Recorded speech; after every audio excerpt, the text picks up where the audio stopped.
So I'm here with a friend. Please introduce yourself. Yeah, my name is Jibril. My name is Jibril Olubaju. Okay, so he's taking me around town today in Ijebu, and then we are here today at Queen Sheba's burial ground. I've heard a lot of things about this place. I learned that people come here to pray. Okay, for the Christians, the people who know about the reign of Solomon and the Queen of Sheba, who came to seek knowledge from him. My conversation today, I learned that there was a possibility that they actually dated, but that's a story for story for another day.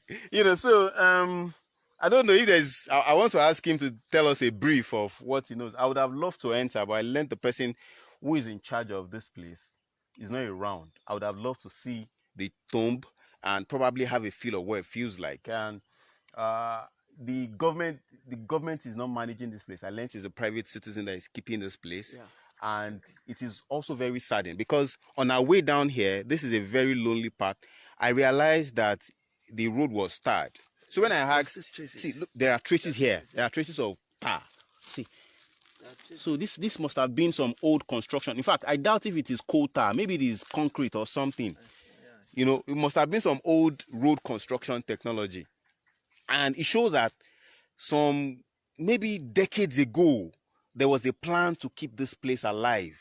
There must have been a visionary. When I was speaking to my friend Jibril, he said Awolowo made attempts to, create a resort center, a tourist center with this place. Yeah. This is a world-renowned tourist center. This is an historic place. This is where everybody in the world should be coming to. For Christ's sake, everywhere is left. You can see, look at it. It's in the middle of nowhere. Everywhere is abandoned. These are places where the government should invest in. So, before we start going about complaining and all that, maybe my friend Jibril can tell us a few things about what he knows about this historic place. Yeah, to my best of knowledge, this woman is not actually from this area. Okay. She died when she was going back to our town. Some people say she's from Ethiopia. Some people say she's from Ethiopia, but she's not from this area at all. But when she was going back, she had a bit of illness around this area, and she fell sick. She died there. The people of this village did not attend to her when she was about dying. Everybody actually deserted her or something like that. That was what brought her to the back of the village. But this was actually far from the main village. Okay. As at that time. Okay. She died. There are courses here that women can come in. Oh. It's only meant for men. Okay. There are courses on the Okeri village itself too. Oh, okay. But I still don't know if the courses actually still old till now. But a lot of but you fade away. I don't know. I can't. But a lot of stories have been going here and there. It's a nice place for you to visit actually. And like they say, not like they say, the length of the grave is as long as, how can I even, like let's say maybe in feet. In feet. Say I am 6'4". I am 6'4" feet. Yeah, 6'4" feet. The length should be close to about 16 feet. 16 feet. Yes, the length of the tomb. Wow. It's about 16 feet. They used to be very, very, very, very tall. Wow. So if you can trace it back, even to the time of this Sogom and whatever, even the size of their cave that time used to be very, very big. That shows their height at that time. So and this is a place. And what other thing can I actually say about Queen Sheba? She is known. I was told that they have a lot of metaphysical power. Like they have metaphysical powers. They do magic. They do all of those things. That time, if you can remember the story of Solomon had known about her before she moved to meet Solomon. And there was no phone. There was no phone. She is a particular woman that they said before she had a goat share. Okay. At Ethiopia. Okay.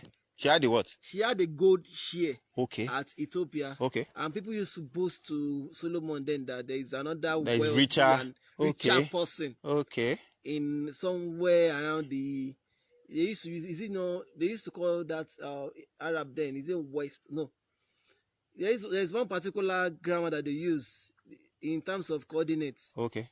So Solomon asked that woman, they sent message to her to come. Okay. The woman left. She didn't bring her chair. Okay. On getting to Solomon's place, she met her chair there. Oh.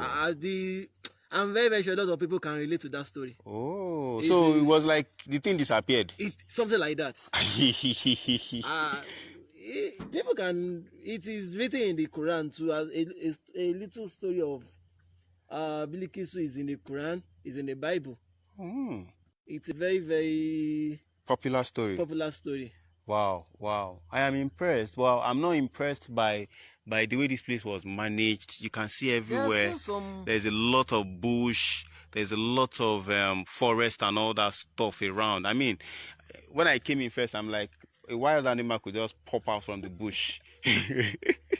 You know, so I hope that we will be able to get our history right. Yeah. And I hope that when I come next, I'll be able to enter, because I want to touch the tomb. There's another thing this woman did. Okay. Yeah, she did not bear any children when she was alive. Oh. But she made some landmarks around Ijebu. Okay. There is one place around Iloti Ijebu axis. Okay. That she made a very, very large canal of got her to date. It is still there. Yeah, very, very large and big. So the place actually from Iloti crossed across to Ekpe. Yeah, it's still there till now. What do you know why the canal was created? She created it just because she wanted to make a landmark. Oh, for our own place, like a demarcation of land. Not demarcation of land. What should be remembered for? Yes, one that should be remembered for. I'm sure if she knew death place or tomb would be like this, she wouldn't have made something that big like there. That. She would have done something good for herself to. She created that kind of a very big gully. Let me put it that way. Okay. Very big gully that can never cover up. Wow.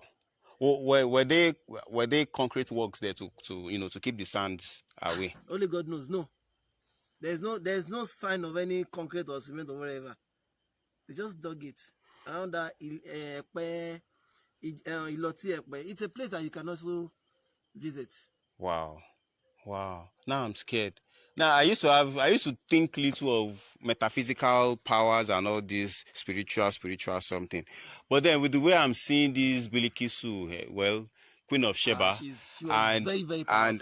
and the stories I'm hearing about it, I heard that people whatever people say around that tomb happens. Yes. And I want to go inside, and I have only just one prayer. I want to become a billionaire by this time next year.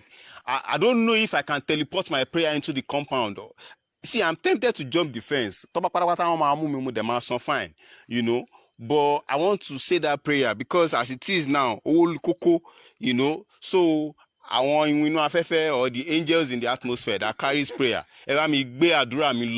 See, or through Bilikisu, Queen of Sheba.